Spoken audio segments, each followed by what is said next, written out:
Berikutnya yang tidak kalah penting itu adalah data manajemen Bapak Ibu. Karena sumbernya itu dari situ. Core of the core-nya itu dari situ. Jadi kalau AI tidak memiliki data yang clear, outputnya juga nggak clear.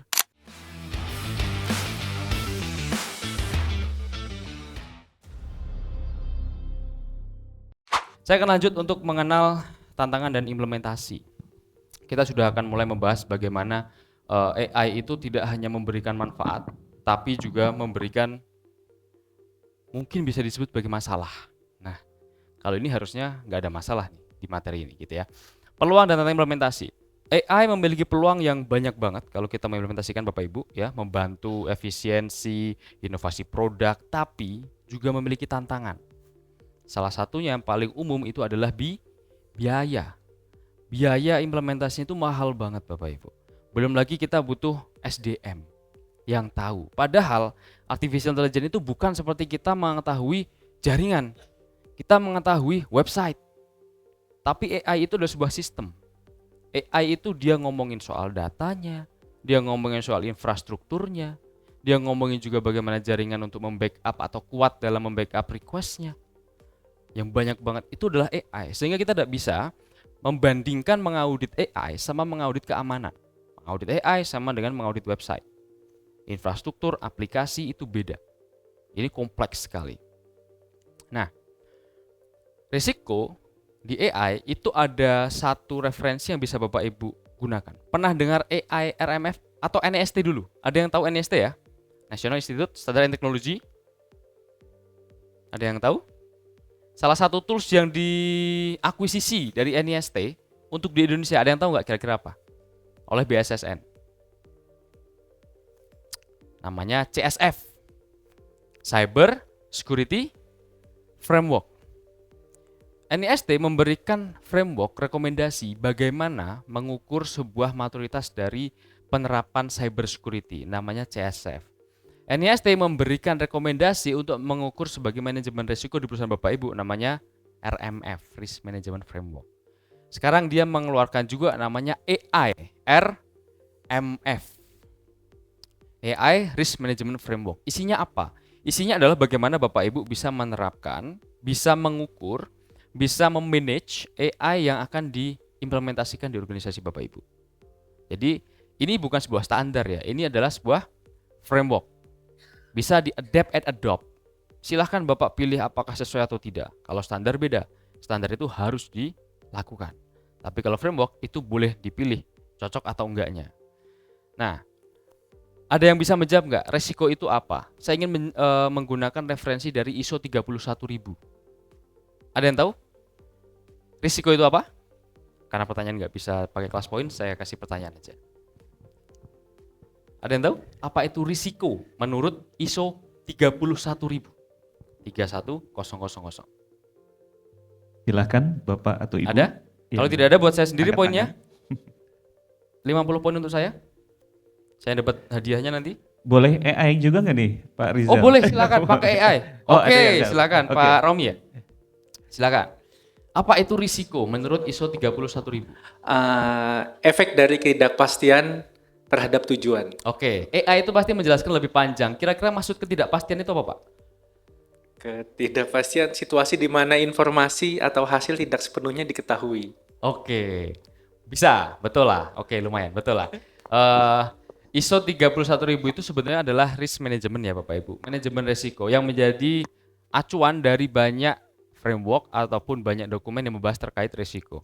Bapak Ibu kemarin sudah di-spill juga terkait ISO 27005 kata Pak Rinal untuk risk management berbasis ISMS. Kalau Bapak Ibu baca ISO 27005 itu pasti mengarah dokumennya ke ISO 31000.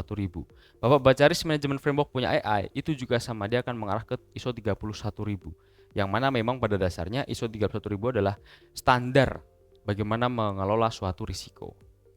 Betul jawabannya. Risiko adalah efek ketidakpastian terhadap pencapaian terhadap suatu tujuan. Maksudnya ketidakpastian itu apa?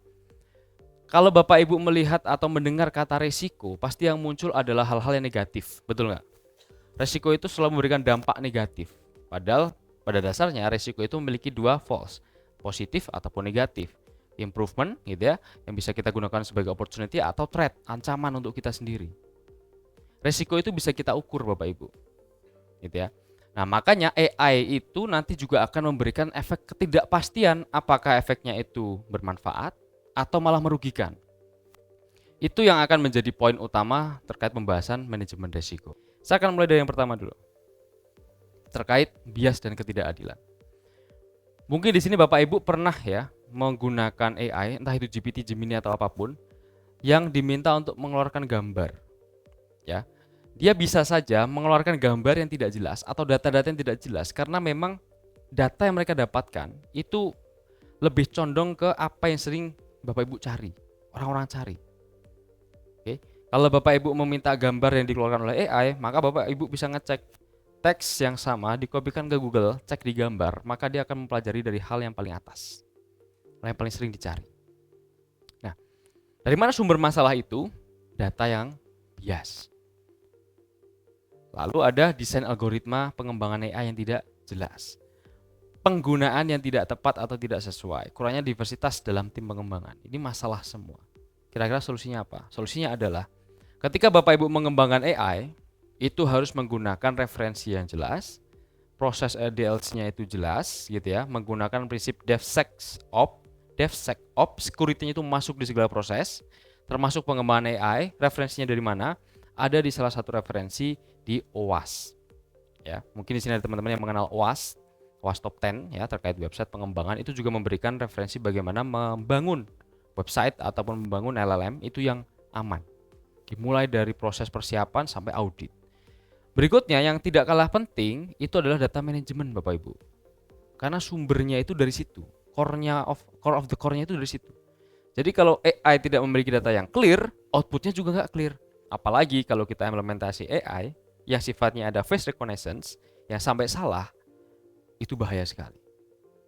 Mungkin orang, wah keren banget ya sekarang sudah menggunakan AI. Pas dicoba malah error. Wah itu malunya luar biasa. Makanya perlu dites, perlu diuji. Kemungkinan risiko-risiko terjadi itu harus diukur. Makanya tadi di awal saya membahas terkait risiko. Nah ini baru satu dari banyak. Berikutnya ada lagi terkait privasi dan kerahasiaan. Kita tahu di Indonesia sudah ada undang-undang untuk keamanan data yang disebut dengan PDP, pelindungan data pribadi, bukan perlindungan ya, beda dengan perlindungan dengan pelindungan. Nanti kalau ada yang pengen tahu apa, nanti bisa di belakang kita ngobrol. Nah, pelindungan data pribadi itu mengharuskan kita untuk menjaga data-data yang kita dapatkan, kita analisa, bahkan sampai meminta concern di awal, itu juga harus di statement secara jelas. Nah, kalau kita baca di sini, resikonya ada banyak banget, pengumpulan data yang berlebihan. Berikutnya, penggunaan data yang tidak sah. Berikutnya ada pelanggaran data. Pelanggaran data sudah banyak terjadi di Indonesia, kita sudah nggak kaget. Bjorka dulu sudah bermain-main di sini ya, sudah menjadi ladangnya dia untuk bermain-main, mencuri data, menjual data, membuat kita menjadi kesulitan. Saya yakin Bapak Ibu juga merasakan ketika Bjorka dulu membuat masalah di Indonesia. Betul ya? Betul atau betul? Betul.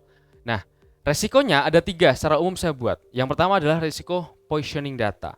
Secara umum bahasa ini tidak aneh atau tidak awam sebetulnya kalau di cyber security ya.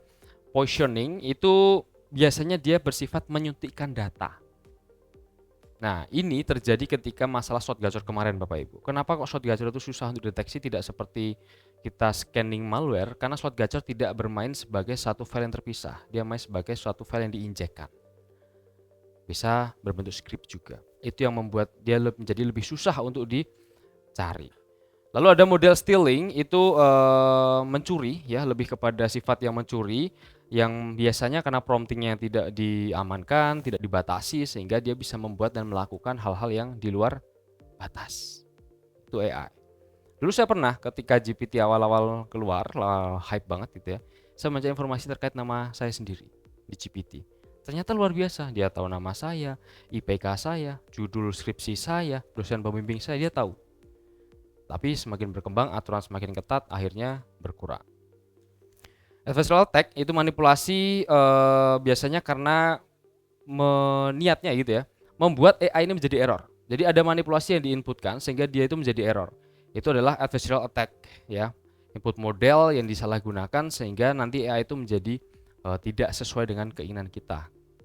Solusinya menerapkan privacy by design.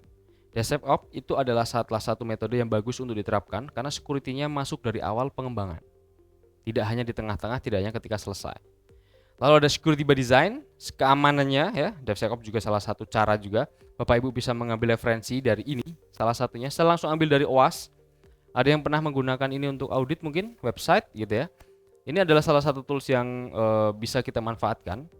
Open source tentunya, saya juga cari di Google, Bapak Ibu bisa kembangkan, bisa cari. LLM and Gen AI App SecOps Framework. Jadi prosesnya itu yang saya tekankan adalah di bagian ini. Proses yang ada kotak-kotak kuning itu adalah proses utamanya Bapak Ibu. Proses di bagian ini. Plan and scope sampai ke operate itu harus dimonitor dan diatur. Ya, jangan cuma mengerjakan yang atas saja tanpa melakukan yang bawah. Pun begitu sebaliknya. Kita punya rencana tapi nggak dijalankan. Akan lebih bagus kalau mereka ini bekerja bersamaan. Ya, dimulai dari planningnya, scopingnya nanti dibahas bersama dengan manajemen, lalu sampai ke mencari data-data yang dibutuhkan, melihat kebutuhan, lalu mengimplementasikan terhadap masalah yang ditemukan. Semuanya ini harus dilakukan. Makanya kita butuh QA, kita butuh QC, kita butuh auditor itu untuk memastikan bahwa semua ini benar-benar dilakukan dan dilakukan dengan benar. Itulah prinsip dari audit. Nah, berikutnya adalah masalah keamanan. Tadi saya sudah spill di depan. Kalau masalah keamanan itu sekarang sudah jauh meningkat ya, apalagi kalau sifatnya di negara atau peperangan, mohon izin Bapak. Kita sudah melihat peperangan yang menggunakan AI atau teknologi ya, dia bisa menitik satu lokasi GPT secara akurat. Itu sangat luar biasa sekali. Dan bayangkan mereka memiliki rudal antar benua. Gitu ya. Wah, wassalam Indonesia kalau diserang dari jarak jauh gitu ya. Itu bisa menjadi satu masalah juga. Menerapkan tata kelola yang kuat dari governance itu juga sangat penting karena keamanan itu tidak hanya berprinsip terhadap teknisnya saja, tapi juga tata kelolanya. Kita harus tahu data apa yang diamankan, proses bisnis ini sebetulnya apa. Kita tahunya dari situ.